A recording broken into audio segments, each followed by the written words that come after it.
mga binibini at Ginoo, na imbag nga rabi, iyo amin apo, good evening po sa inyong lahat.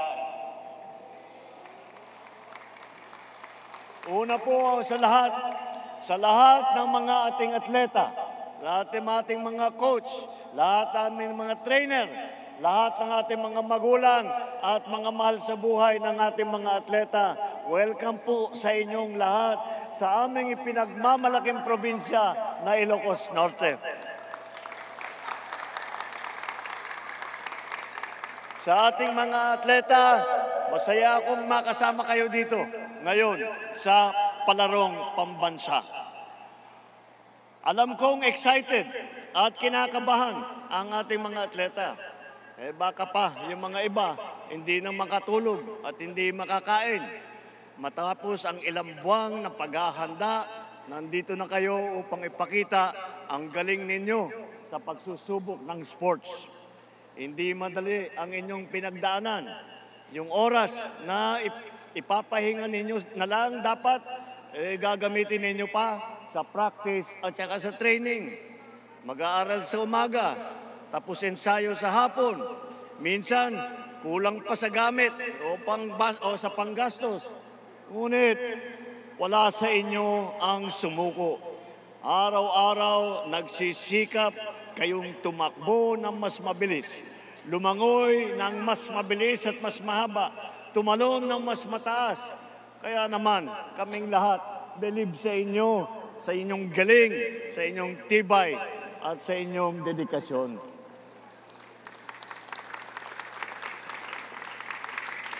Nakakatiyak ako na kayong lahat, ninanais nyo, gusto nyo na magkaroon ng medal. Ngunit tandaan ninyo, lahat kayo ay kinikilala ng kampyon.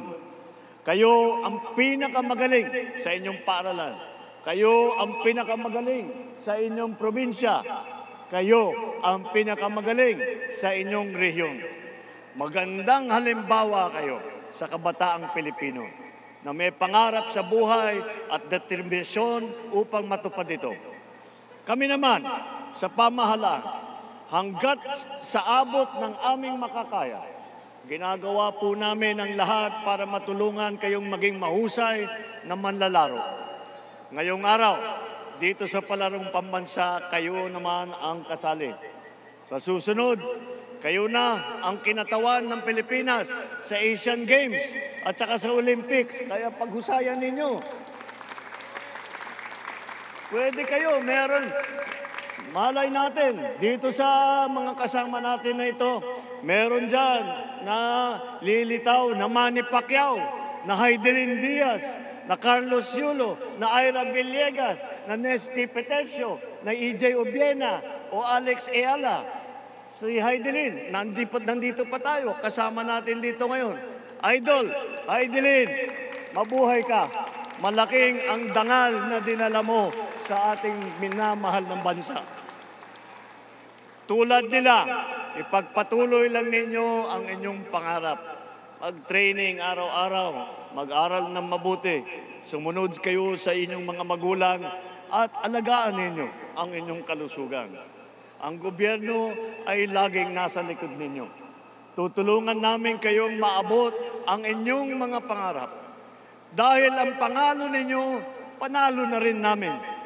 Pero higit sa pagkapanalo, mas mahalagang matutunan ninyo ang disiplina, ang halaga ng pagkikipagkaibigan at ang mag-enjoy naman sa inyong favorite sport, manalo man o matalo.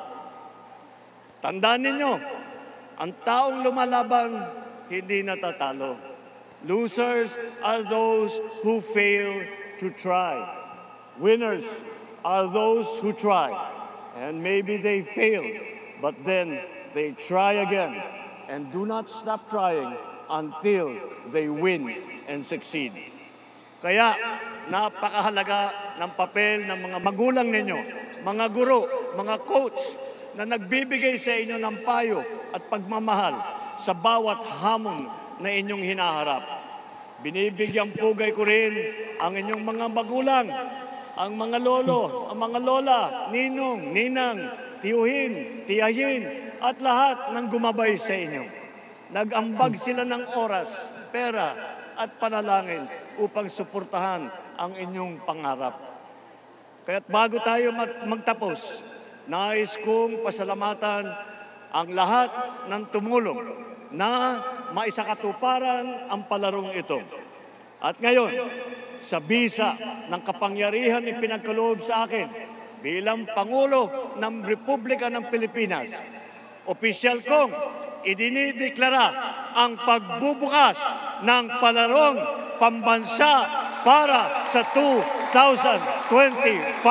Maraming salamat. Mabuhay ang mga atleta. Mabuhay ang bagong Pilipinas.